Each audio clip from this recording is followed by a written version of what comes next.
eu irei falar sobre a história da esgrima, mas antes disso, eu irei falar um pouco sobre o conceito de esgrima.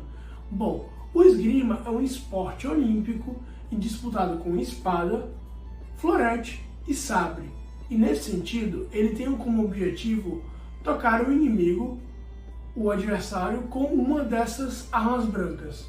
Entretanto, sem que haja um contato corporal entre os adversários.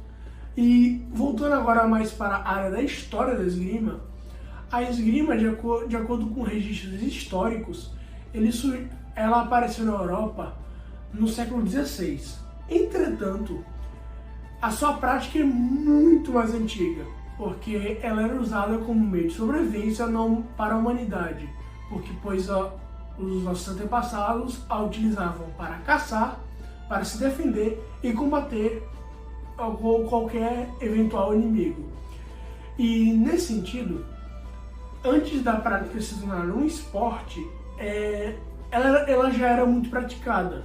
Por exemplo, os gladiadores a usavam como forma de combate, como também usavam como forma de entreter o povo.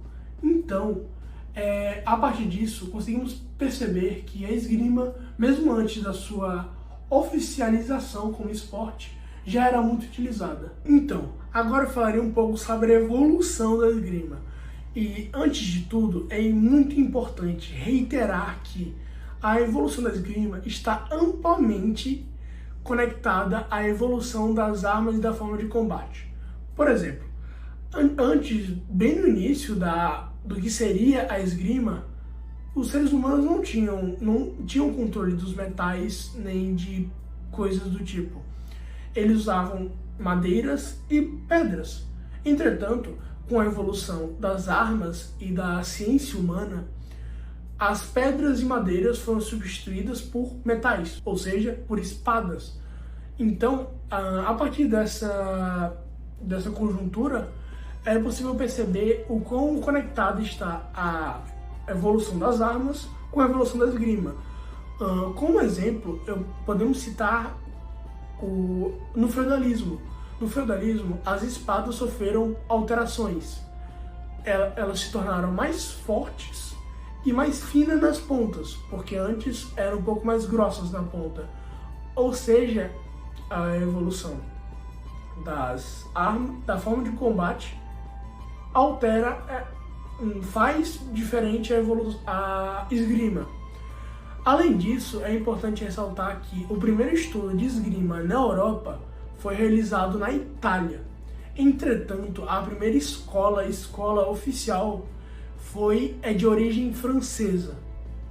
Com o passar do tempo, os equipamentos e a prática relacionada à esgrima evoluíram consideravelmente, sendo adicionados coletes, luvas e máscaras. Nesse sentido, no século XVIII, se deu início à esgrima moderna e começam a utilizar máscaras protegendo os olhos. Assim, finalmente a esgrima assume-se como esporte, possuindo benefícios tanto mentais quanto físicos para os seus participantes, como, por exemplo, aumento da acuidade auditiva, tátil e visual, além do desenvolvimento da agilidade. E por fim, em 1913, é criada a Federação Internacional da Esgrima, responsável por organizar e gerenciar a prática do esporte a nível internacional.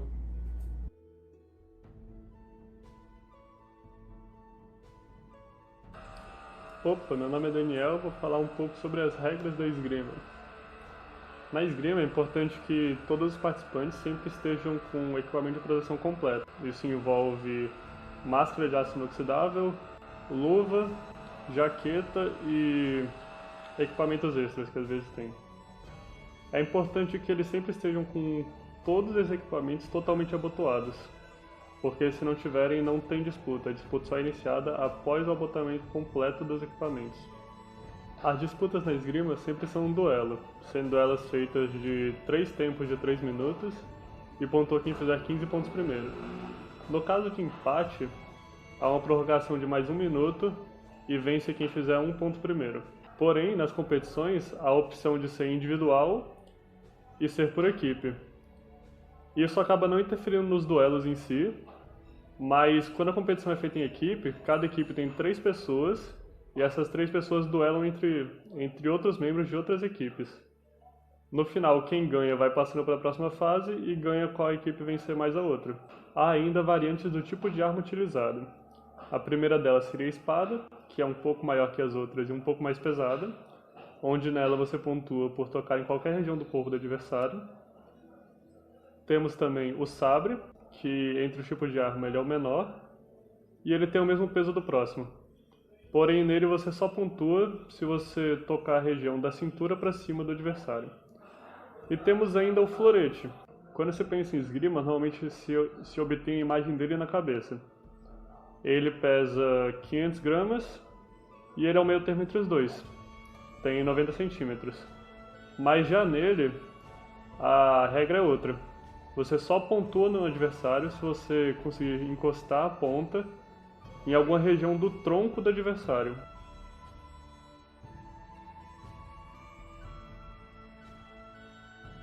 Boa tarde, meu nome é Paulo Vitor Holanda Ribeiro e eu irei falar da esgrima presente no mundo pop. Como um de meus amigos acabou de falar, o florete foi uma das armas utilizadas na esgrima. E quando ela foi criada, lá na Espanha, houve a modificação de várias regras no esporte. E por meio dessas modificações é que pôde-se alcançar vários outros países, como a Itália e principalmente a França. E por causa da França ter sido alcançada, muitas de suas obras hoje têm a esgrima bastante presente. Um deles é o clássico da literatura, Três Mosqueteiros, que foi escrito pelo Alexandre Dumas. E essa história é um romance histórico. Ela se passa em torno dos anos 1620 e nela estão presentes vários personagens históricos, já que ele, o Alexandre Dumas, tentou colocar contexto histórico daquele tempo ao que eu estava vivendo, e também temos os personagens fictícios. E com isso, os 3 personagens principais amigos buscam ali viver as suas aventuras. Outro filme também da França é o Scaramouche. Ele ocorre na França pré-revolucionária. E o que acontece ali é que a rainha Maria Antonieta pede ao seu primo Noel que descubra a identidade verdadeira do Marcus Brutus, um panfleteiro que atacava a aristocracia daquele tempo por meio de seus panfletos.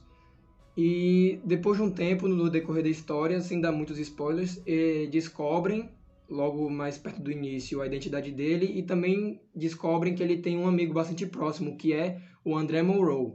O André Monroe tenta ajudar esse panfleteiro a fugir dos que estavam caçando ele, até que ocorre uma tragédia e então o Monroe tenta depois alcançar sua vingança. E para alcançar sua vingança, durante o filme, aí que está presente a esgrima, ele tenta treinar, utilizando das suas armas, né, utilizando da espada, para poder lutar, né, e assim alcançar o que ele estava buscando. E durante esse treino ele treina basicamente a esgrima, o filme inteiro.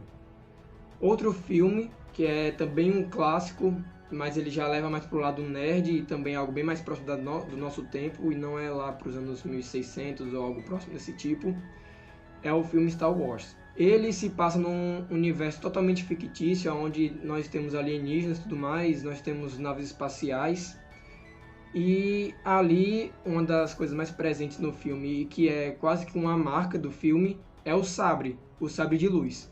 Star Wars conta um pouco sobre a história do grupo dos rebeldes que lutam contra o Império do Mal. E eles vão por aí viajando pelo universo até que eles consigam alcançar, de certa forma, a paz, atacando diretamente ao Império. E utilizando, como já falei, de seus sabres, mas também utilizando de alguns poderes especiais que eles têm, como por exemplo a força que eles têm. E por último eu irei falar sobre um filme que é um dos meus preferidos, se não o meu preferido, que é a saga do Piratas do Caribe. Neles nós temos um grupo de piratas, onde o principal é o Jack Sparrow, que é o capitão do navio, onde eles se metem em aventuras mirabolantes, também são bem fictícias, né? É uma criação fictícia. E com isso nós temos várias lutas também de espadas, e boa parte delas utilizando principalmente do sabre.